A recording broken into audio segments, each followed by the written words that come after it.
Salutations to you, saints.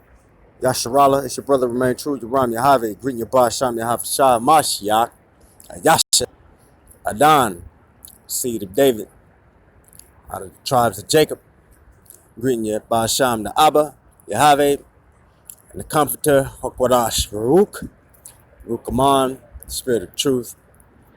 And this is going to be a reading out of the book of the Upright, or Yasher, okay, or Jacob's nickname. That's all it was, Yasher or Yasharon. That's just Jacob's nickname, okay? But that's where you get Yasharallah from, okay? And this is a book that is referenced in your King James Bible. It's not written in the book of Jasher. To any of you that may not be familiar with this text, this is going to be a good jewel right here. And I think we're going to title this one, Hatred of the Hebrews in ancient times. Hatred of the Hebrews. Hatred of the Hebrews in ancient times. Okay? Because this is going to be the story that we see in the same story that we see somewhere around Genesis. I want to say Genesis 30-something chapter, maybe 33 or so. Anyway, nevertheless, where as Jacob and his sons are sojourning in the land of Canaan, okay, and the son of Shechem, Hamor, sees Dinah and defiles her, commits folly in Israel, okay? And so, you know, this is going to shed light on how once you touch the apple of the Most High's eye and commit folly in Israel as a heathen nation, this is going to show you how the precept is from heaven and not of men when we deal with you with that righteous indignation and justice when it's time for us to judge you, because the Most High has set it up for us to judge you at a certain time for your works.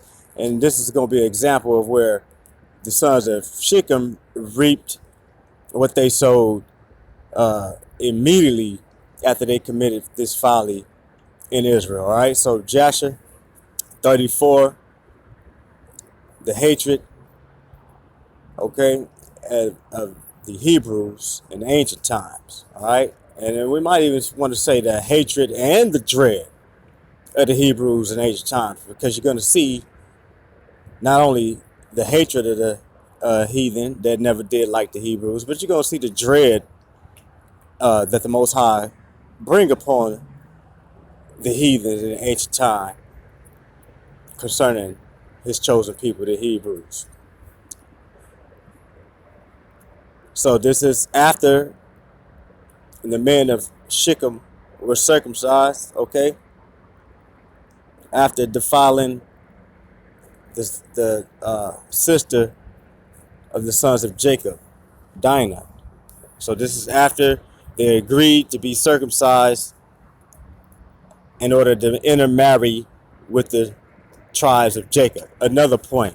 You see right here, there's no such thing as no heathen nations being able to be intermarried with Israel just because they circumcised. Even the strangers amongst us could intermarry with us just because they were circumcised. That's never how it went. All right. So again, Israel is a holy people under Yahawa. All right. And he wants a holy seed. All right. Joshua 34:1. And the number of all the males that were circumcised were 645 men and 246 children. You see, so that's all males right there. 245 grown men. 645 grown men and 246 children. But Kiddekim, son of Pered, the father of Hamor, and his 6 brothers would not listen unto Shechem and his father Hamor, and they would not be circumcised. For the proposal of the sons of Jacob was loathsome in their sight, and their anger was greatly roused at this, that the people of the city had not hearkened to them. So, you know, the sons of Jacob talk about shade the foreskin, okay, of every male in order for you Canaanites, you Hamites, to intermarry with us and mix and mingle with us and be a mixed seed with us, Hebrews. But guess what? Shechem's father, all right, he wouldn't go for it. Okay? He wouldn't go for it. It was an abomination. But Kittikum, son of Pered, the father of Hamor, so that's Shechem's grandfather. Well, actually, that's Kittikum, son of Pered, the father of Hamor, and his 6 brothers. Let's go back real quick. Maybe that's why I should have read a little bit of chapter 33 first. Let me get the lineage in order, because that Hamor is either the father or the grandfather. Okay, so Hamor is the grandfather. Verse 52, and they circumcised Shechem, Joshua 33 and 52, and they circumcised Shechem and Hamor his father. Okay, and the 5 brothers of Shechem. All right. So Shechem, his dad, and all his brothers are circumcised. But Shechem's dad's dad, Kittikum, ain't going for it. Hamor's dad, Kittikum, Shechem's dad, the grandfather. But Kittikum, son of Pered, the father of Hamor and his 6 brothers, would not listen to Shechem and his father Hamor, and they would not be circumcised, for the proposal of the sons of Jacob was loathsome in their sight, and their anger was greatly roused at this, that the people of the city had not hearkened to them. You see? So in other words, granddaddy like, nope, y'all better not listen to Hamor and Shechem. Okay? And when they wouldn't listen and still got circumcised, granddaddy was pissed off, all right? He was mad. He was full of wrath, and we're going to see. So you saw that. It wasn't just he was upset. His anger was greatly aroused, okay, at the people of the city had not listened to him. Why? He's an elder. And he's telling them the wise thing. Don't do it. Don't go for it. It's going to be death and shame to all of us. All right, let's go. Verse 3, Joshua 34:3. And in the evening of the 2nd day, they found 8 small children who had not been circumcised, for their mothers had concealed them from Shechem and his father Hamor and from the men of the city. And Shechem and his father Hamor sent to have them brought before them to be circumcised. When Kittikum and his 6 brothers sprang at them with their swords and sought to slay them. So granddaddy and the rest of his brothers like, nope, we'll kill y'all before y'all take these few little young men that's left and circumcise them. They wasn't going for it. All right, so what happens? And they sought to slay also Shechem and his father Hamor, and they sought to slay Dinah with them on account of this matter. You see, so they want to kill you wayward sons, and they want to kill this Hebrew woman who's the cause of all of this in their eyesight, right? That's right. Dinah with them. Why? On account of the matter, you see. So they were so get rid of them and the problem. And they said unto them, what is this thing that you have done? Are there no women amongst the daughters of your brethren, the Canaanites, that you wish to take unto yourselves daughters of the Hebrews, whom ye know not before, Salakia, whom ye knew not before, and will do this act which your fathers never commanded you? You see? So in other words, the Hamites never commanded their seeds to intermarry with the Hebrews either, you see? See, everybody had their own culture, you see? Everybody was supposed to be fruitful, multiply their families according to their inheritances in the earth. But see, Canaan, by him take an inheritance that wasn't his. This is why this evil coming upon him, because he's wicked. And that his seed then committed some wickedness, defiling the daughter of Jacob.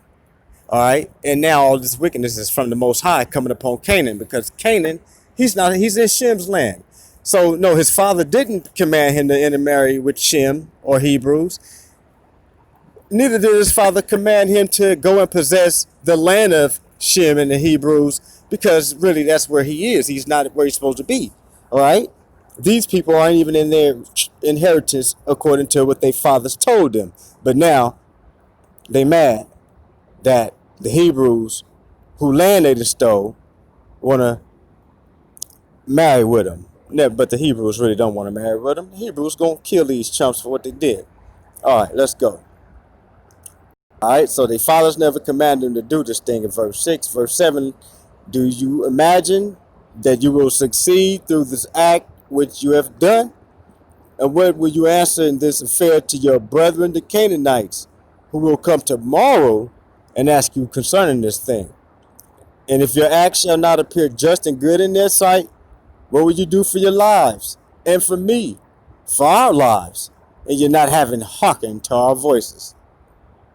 And if the inhabitants of the land and all your brethren, the children of Ham, shall hear of your act, saying, on account of a Hebrew woman did Shechem and Hamor, his father, and all the inhabitants of their city, do that which they never, do that which they had been unacquainted, and which their ancestors never commanded them. You see? Read that again. See, so they're trying to warn them of the shame that's coming. Why? On account of a Hebrew woman. You see, that's what all you nations is falling for right now. You nations couldn't resist the beauty of the daughter of Zion, but that was your snare, okay? You're covetous, raping, murdering, molesters, okay? And we're going to see. We're going to prove it right here. But let this be a picture, this ancient hatred for the Hebrews. All right, let this be a picture for you, okay, of what's coming for you, because you hated us without a cause. All right, that's right. Yeah, Edom, you hated us without a cause. All right, and these is the people who Esau's married into, these Canaanites. So yeah, that's right. So let's keep going. On account of a Hebrew woman did Shechem and Hamor, his father, and all the inhabitants of their city do that which they had been unacquainted, in which their ancestors never commanded them. Where then will you fly, or where conceal your shame? All your days before your brethren, the inhabitants of the land of Canaan. You see, you're going to be ashamed before them forever. Now, therefore, we cannot bear up against this thing which you have done.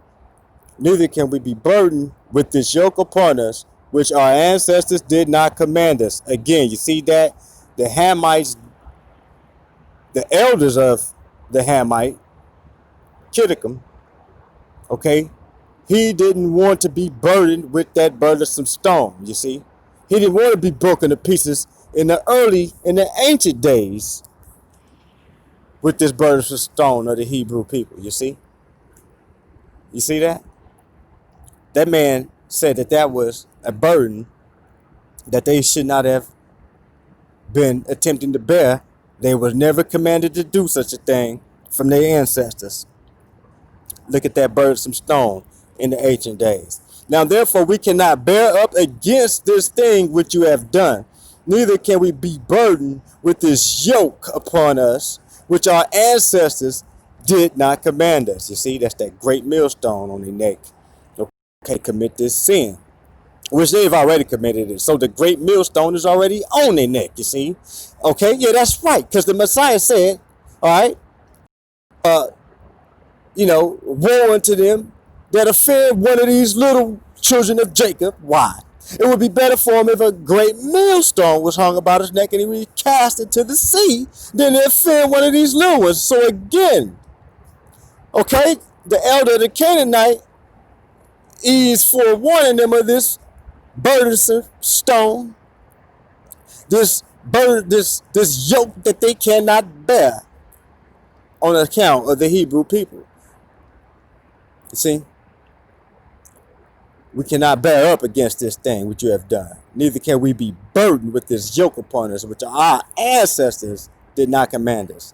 Behold, tomorrow we will go and assemble all our brethren, the Canaanitish brethren who dwell in the land, and we will all come and smite you. You see?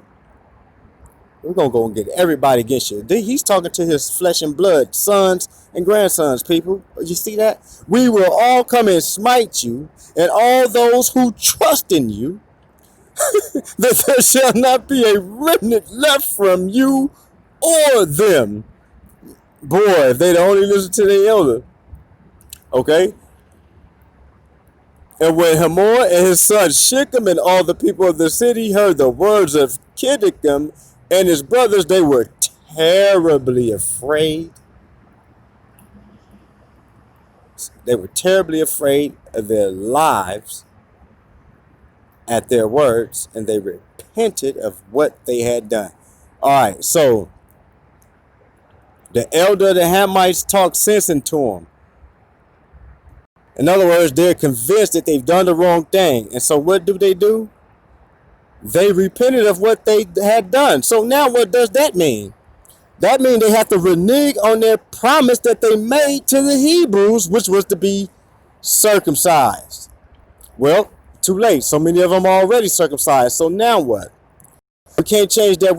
Well, maybe they can, because there's ways to change being circumcised to going back. But nevertheless, that's neither here nor there for right now.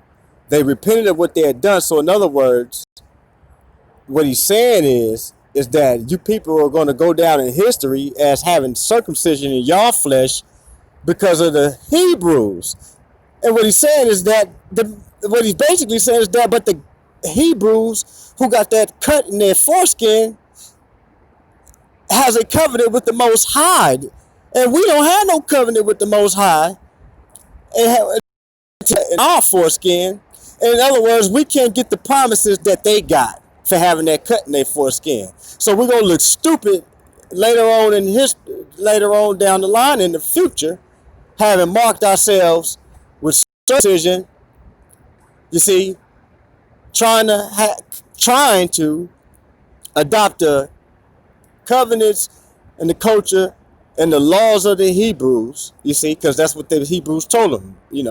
This is the covenant of our fathers. You see, we can't intermarry with you unless you be circumcised. You see, so the elders trying to show these other Canaanite men, Shechem and his father Hamor, is that you guys gonna get a bad rap to the seed of your fathers, the Hamites and the Canaanites, and also you're doing it to gain a Hebrew woman, but you're not gonna gain everything that the Hebrews have. You see, so they realized that they can look like Jews or Hebrews, but they would never truly have the legacy of the Hebrews. They couldn't change their nation no matter how much they copycatted the Hebrew nation. So they repented. All right, and now what's going to happen once they realize they can't go on any further trying to copycat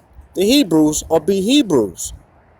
Once they repent of that vain imagination of trying to become a Hebrew, what do? Just like Psalm 83, it's a vain thing. Now they want to annihilate the Hebrews and erase their memory from under heaven. Let's see.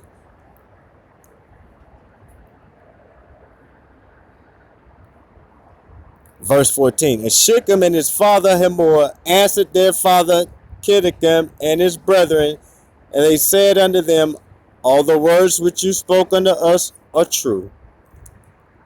Now do not say, nor imagine in your heart, that on account of the love of the Hebrews, we did this thing that our ancestors did not command us. You see, don't think that we really love them Hebrews. But because we saw that it was not their intention and desire to accede to our wishes concerning their daughter as to our taking her, except on this condition. So we hearkened to their voices and did this act which you saw, in order to obtain our desire from them. All right, so what he's saying is We really didn't want to be circumcised, but we felt a little guilty about taking their daughter. And the only way they would have felt okay about us keeping their daughter is as if we all got circumcised. And that's why we've done this thing that you see us having done, which is not our custom. It's really just because we wanted the peaceful transaction and get what we wanted from the Hebrews, which was the Hebrew woman. But, it was just to get the woman. We don't really love the Hebrews, right? All right. So we hearkened to their voices and did this act. You see, they got circumcised. So they did this act, which you saw, in order to obtain our desire from them. And when we shall have obtained our request from them, we will then return to them and do unto them that which you say unto us. So in other words, after we go and get Dinah, seal the deal with Dinah, well, we're going to do what you say do, elder, which is what? And when we shall have obtained our request from them, we will then return to them and do unto them that which you say unto us. We beseech you then to wait and tarry until our flesh be healed, and we again become strong. And we will then go together against them and do unto them that which is in your hearts and in ours. So in other words, you see what was in their hearts from the get-go. Hatred for the damn Hebrews. Okay? Because what would be in your heart to do unto them other than what you already did to them, which was rob them for their daughter? Again, malice, spite, envy of the Hebrews. Hatred of the Hebrews, you see. That was in the heart of the Canaanite. All right? So now, but the Most High, guess what? The daughter of Jacob, guess what? She loves her father's house and her brethren more than this damn rapist who done took her captive. So again, the true daughter of Zion is going to wake up in this land, in this house of captivity. Okay? That's right. And they're going to proclaim what they've heard in the ear on the rooftop. And what they heard in the darkness, they're going to declare that in light. And so what does Dinah do in response? And Dinah, the daughter of Jacob, heard all these words which Kittim and his brothers had spoken, and what Hamor and his son Shechem and the people of their city had answered them. And she hastened and sent one of her maidens that her father had sent to take care of her in the house of Shechem to Jacob her father and to her brethren, saying, Thus did Kittim and his brothers advise concerning you, and thus did Hamor and Shechem and the people of the city answer him. And when Jacob heard these words, he was filled with wrath, and he was indignant at them, and his anger was kindled against them. And Simeon and Levi swore and said, As the Lord liveth, the Most High of the whole earth, by this time tomorrow there shall not be a remnant left in the whole city. And 20 young men had concealed themselves who were not circumcised. And these young men fought against Simeon and Levi. And Simeon and Levi, hold on.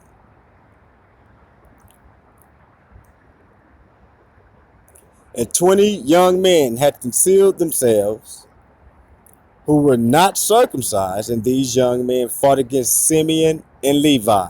And Simeon and Levi killed 18 of them. And 2 fled from them and escaped to some lime pits that were in the city. And Simeon and Levi sought for them, but could not find them. And Simeon and Levi continued to go about in the city, and they killed all the people of the city at the edge of the sword. And they left none remaining. You see? And there was a great consternation in the midst of the city, and the cry of the people of the city ascended to heaven, and all the women and children cried aloud. And Simeon and Levi slew all the city. They left none, Salakia, they left not a male remaining in the whole city. You see? So they killed every single male, young and old. You see. So let's find out: was that just the wrath of Simeon and Levi, or was that the wrath of the Most High through Simeon and Levi, and therefore the annihilation of Hamor and Shechem in the city of Shechem? Righteous hatred, righteous indignation, and righteous terror, which is the Most High's justice. You see, we're gonna see before we close out by the grace of the Spirit. Barakah.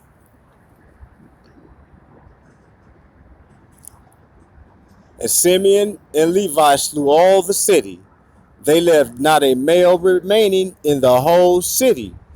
And they slew Hamor and Shechem his son at the edge of the sword. And they brought away Dinah from the house of Shechem. And they went from there.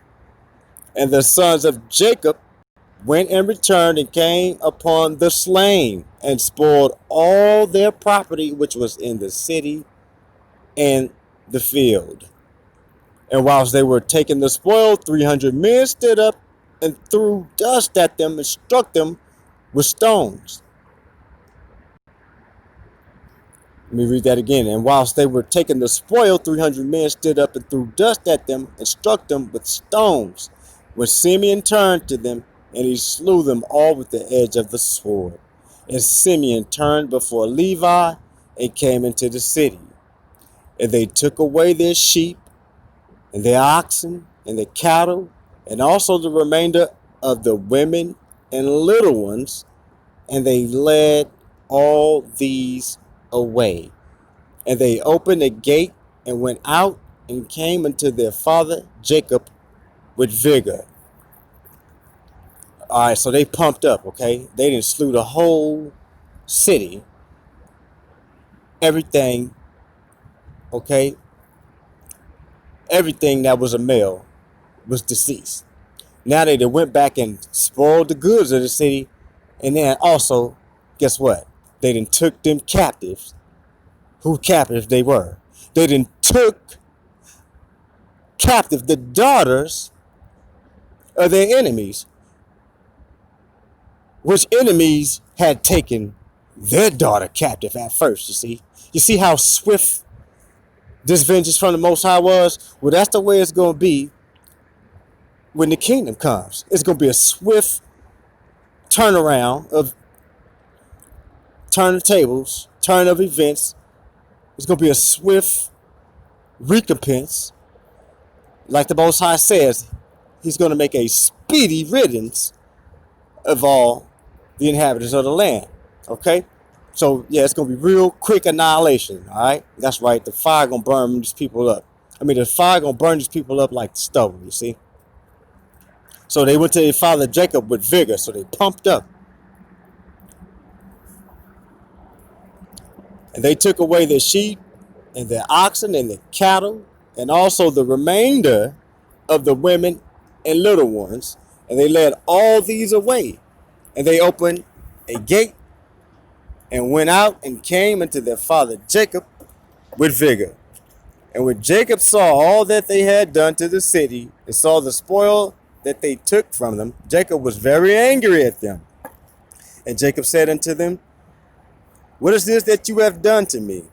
Behold, I obtained rest amongst the Canaanitish inhabitants of the land, and none of them meddled with me. And now you have done, Salakia, and now you have done to make me obnoxious to the inhabitants of the land, amongst the Canaanites and the Perizzites, and I am but of a small number, and they will all assemble against me and slay me when they hear of your work with their brethren. And I and my household will be destroyed. And Simeon and Levi and all their brothers with them answered their father Jacob and said unto him, behold, we live in the land, and all Shechem do this to our sister? Salakia, and shall Shechem. Behold, we live in the land, and shall Shechem do this to our sister? Why art thou silent at all that Shechem has done? Why art thou silent at all that Shechem has done? And shall he deal with our sister as with the harlot in the streets? So you see, they mad at their daddy. You got to realize, when the blood get the boiling, boy, when the swords come out, you see, you got to be real careful. Because, boy, you get to find yourself ready to kill people you love, man. And you got to see, these brothers of Jacob, these sons of Jacob, they not trying to hear what their daddy got to say right about now. Man, this is my sister that these chumps did this to. Okay? We're supposed to just let these people treat our sister like a little hoe in the streets. We live amongst these people. So what we're supposed to just let all respect and integrity, decency for our people and our name go out the door. So they kind of, in a sense, rebuking their father Jacob, okay? Because Jacob is saying, I'm worried about trouble. But the sons of Jacob, the boys, is like, well, we ain't worried about trouble, okay? You know what I'm saying? We ain't worried about the trouble. You see? Watch all of them. You see all the scripture saying Simeon and Levi and all their brothers with them. See, everybody was one voice in Israel.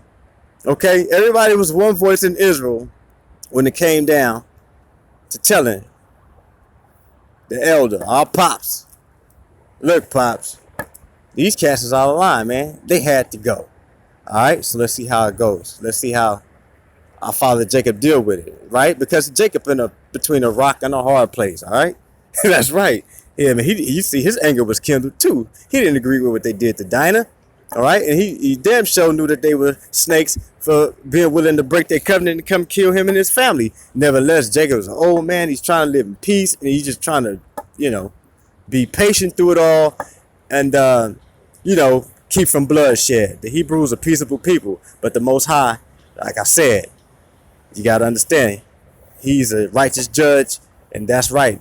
Let's see that it was his spirit that raised these boys up to do this. It was of him. Let's see.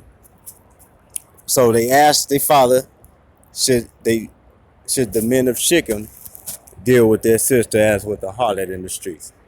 And the number of women whom Simeon and Levi took captives from the city of Shechem, whom they did not slay, was 85 who had not known man. So Simeon and Levi took captive 85 virgins.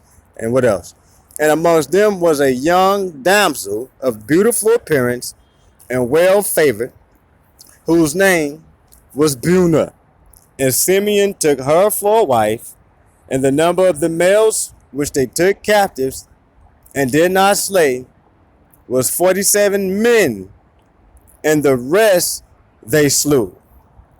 And all the young men and women that Simeon and Levi had taken captives from the city of Shechem were servants to the sons of Jacob and to their children after them, until the day of the sons of Jacob going forth from the land of Egypt. So you get an idea who was amongst that mixed multitude, don't you? And when Simeon and Levi had gone forth from the city, the two young men that were left, who had concealed themselves in the city and did not die amongst the people of the city, rose up. And these young men went into the city and walked about in it, and found the city desolate without man, and only women weeping. And these young men cried out and said, Behold, this is the evil which the sons of Jacob, the Hebrew, did to this city, in their having this day destroyed one of the Canaanitish cities, and were not afraid of their lives of all the land of Canaan. So in other words, this is what Jacob's sons did, and they wasn't at all scared for their life that all the Canaanites would come assemble against them and destroy them. Yeah, that's right, you young chump. They wasn't scared of their lives, you chump. Y'all wasn't scared of y'all lives for what you did to our sister Dinah, you chumps. Let's go. And these men left the city and went to the city of Tapnach. And they came there and told the inhabitants of Tapnach all that had befallen them, and all the sons of Jacob, and all that the sons of Jacob had done to the city of Shechem. And the information reached Jashub, king of Tephnech. And he sent men to the city of Shechem to see those young men, for the king did not believe them in this account, saying, how could two men lay waste such a large town as Shechem? And the messengers of Jeshub came back and told him, saying, we came into the city, and it is destroyed. There's not a man there, only weeping women. Neither is any flock or cattle there. For all that was in the city, the sons of Jacob took away. And Joshua wondered at this, saying, how could two men do this thing, to destroy so large a city, and not one man able to stand against them? For the like has not been seen, Salakia, for the like has not been from the days of Nimrod, and not even from the remotest of time has the like taken place. You see, Joshua trying to think back, like, wait a minute, man, ain't nobody did nothing like this since Nimrod, the one who became the mighty one before the Most High of all the earth. He like, man, wait a minute, ain't nothing like this happening since the remotest of time. You see, that's right. Hebrews did this, so they let you know it was the Spirit that did this. See, this was supernatural. You see, but let's go. We're gonna see more. For the like has not been from the days of Nimrod, and not even from the remotest time has the liking taken place. And Joshua Tephnech said to his people, be courageous, and we will go and fight against these Hebrews, and do unto them as they did unto the city. And we will avenge the cause of the people of the city. And Joshua king of Tephnech consulted with his counselors about this matter. And his advisors said unto him, alone thou wilt not prevail over the Hebrews, for they must be powerful to do this work to the whole city. Alone thou wilt not prevail over the Hebrews, for they must be powerful to do this work to the whole city. You see, so again, it wasn't their fleshly might, but they were powerful, and that is the power of the Almighty. You see, that's what these people really trying to tell them. That's what the wise men are telling them. And if two of them laid waste the whole city, and no one stood against them, surely if thou wilt go against them, they will all rise against us and destroy us likewise. You see, so only two of them did that. If you go messing with them, all of them gonna stand up, and yeah, it's gonna be good night for all the rest of us too. But if thou wilt send to all the kings that surround us and let them come together, then will we go with them and fight against the sons of Jacob. Then wilt thou prevail against them. And Joshua heard the words of his counselors, and their words pleased him and his people, and he did so. And Joshua king of Tephnech sent to all the kings of the Amorites that surrounded Shechem and Tephnech, saying, go up with me and assist me, and we will smite Jacob the Hebrew and all his sons, and destroy them from the earth. For thus did he to the city of Shechem. And do you not know it?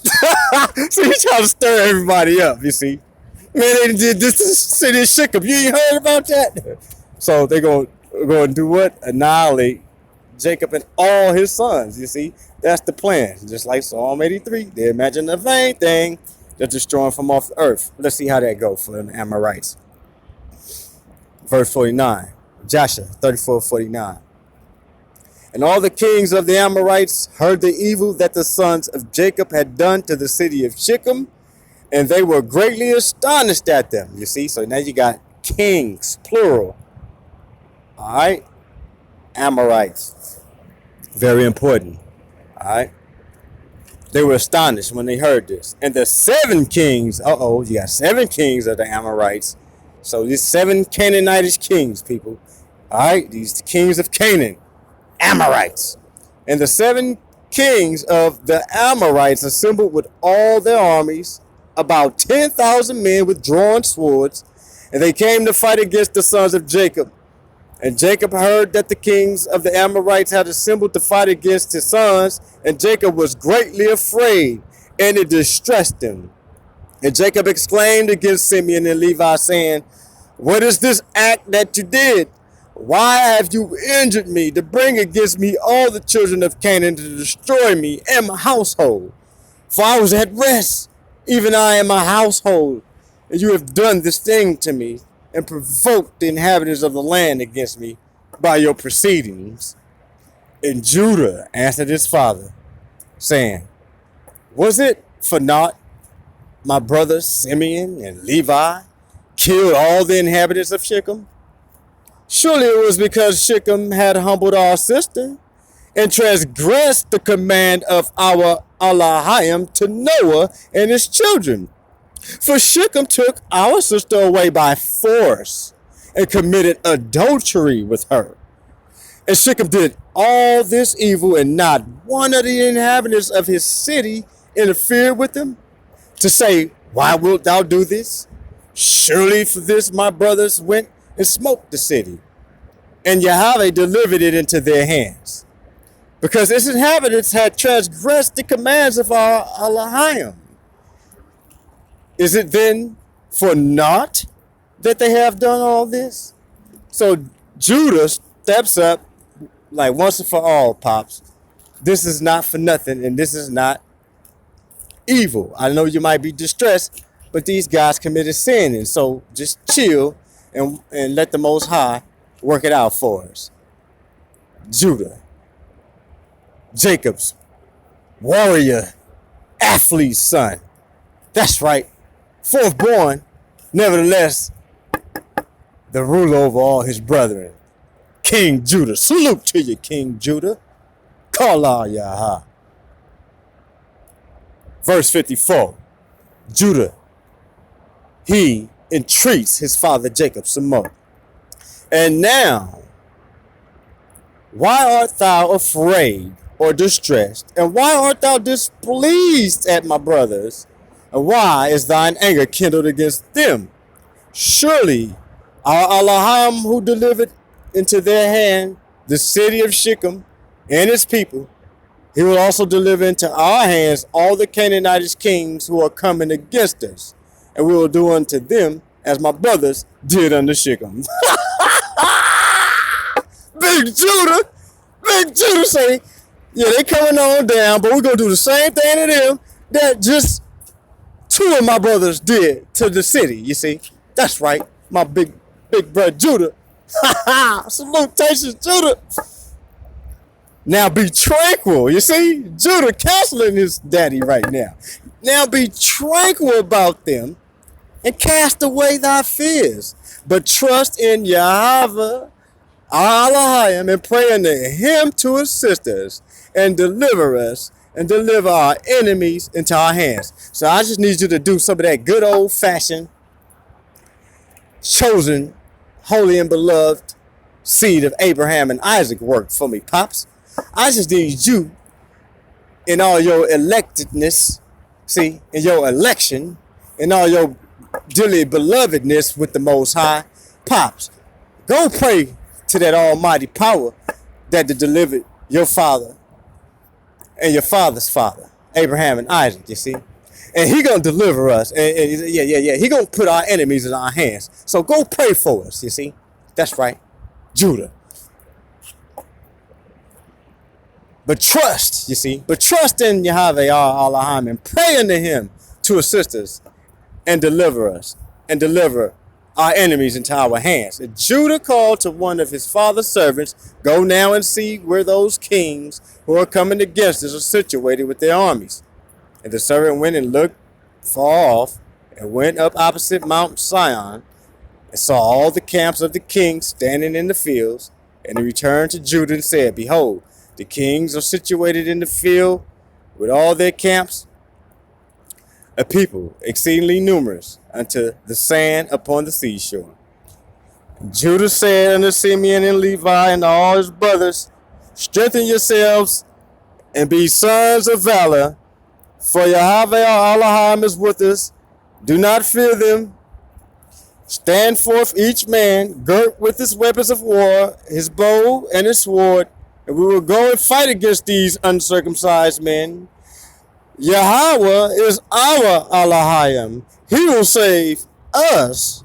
And they rose up, and each girt on his weapons of war, great and small, 11 sons of Jacob, and all the servants of Jacob with them. And all the servants of Isaac, who were with Isaac in Hebron, all came to them equipped in all sorts of war instruments. And the sons of Jacob and their servants, being 112 men, went towards these kings. And Jacob also went with them. And the sons of Jacob sent unto their father Isaac, the son of Abraham, to Hebron, the same is Kiriath Arba, saying, Pray we, beseech thee for us unto Yahawa our Elohim, to protect us from the hands of the Canaanites, who are coming against us, to deliver them into our hands. And Isaac, the son of Abraham, prayed unto Yahawa for his sons. And he said, O Yahawa Elohim, thou didst promise my father, saying, I will multiply thy seed as the stars of heaven. And thou didst also promise me, and establish thou thy word. Now that the kings of Canaan are coming together to make war with my children, because they committed no violence. You see, let's read that again. So Judah he's asked Father Jacob to pray. Now he's also asking Grandpa Isaac to pray. You see, Judah, that's right. That's right. Judah ruleth with the Most High, you see. That's right. Judah.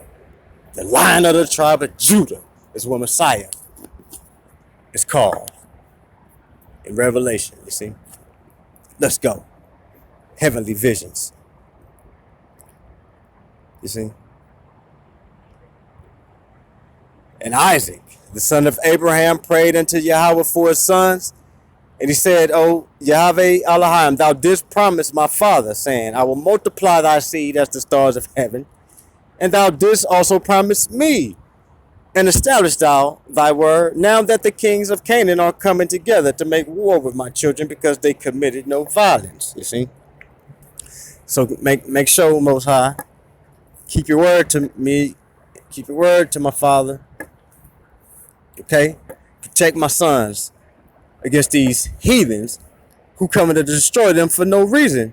My sons didn't hurt nobody, but here you got people come after their lives. Only time somebody's supposed to come after a man's life is if a man has committed violence. My sons committed no violence. Why are these people trying to wipe my sons off the face of the earth? Most High gonna hear this prayer. All praise. Now therefore, O Yahawa Elohim, Most High of the whole earth, pervert, I pray thee, the counsel of these kings, that they may not fight against my sons, and impress the hearts of these kings and their people with the terror of my sons, and bring down their pride, and that they may turn away from my sons. So Isaac is praying for a divine intervention altogether, where the sons of Jacob don't even have to go to war. Let's see how this goes. And with thy strong hand and outstretched arm, deliver my sons and their servants from them. For power and might are in thy hands to do all this. And the sons of Jacob and their servants went toward these kings, and they trusted in Yahawa the Elohim. And whilst they were going, Jacob their father also prayed unto Yahawa and said, O Yahawa Elohim, powerful and exalted Almighty, who has reigned from days of old, from thence till now and forever. Thou art he who stirred up wars and causeth them to cease. In thy hand are power and might to exalt and to bring down. Oh, may my prayer be acceptable before thee, that thou mayest turn to me with thy mercies, to impress the hearts of these kings and their people with the terror of my sons, and terrify them in their camps, and with great kindness deliver all those that trust in thee. For it is thou who canst bring people unto us, and reduce nations under our power. You see? That's right. The Most High is in the business of reducing nations under the power of his people, the Hebrews. You see? That's right. The hatred, the terror, and the dread of the Hebrews in ancient times. All right? Something to that effect. You see the title because you're watching the video. All praise on high. Glory to the Most High. Barakat Hashem Yahweh. Barakat Hashem Yahweh. Barakat Hashem Akbadash. Rock. Rukaman. Barakath. Yasharallah. Seed of Abraham. Isaac. Prince of the Most High. Aman and Aman. Yasharallah. Khan.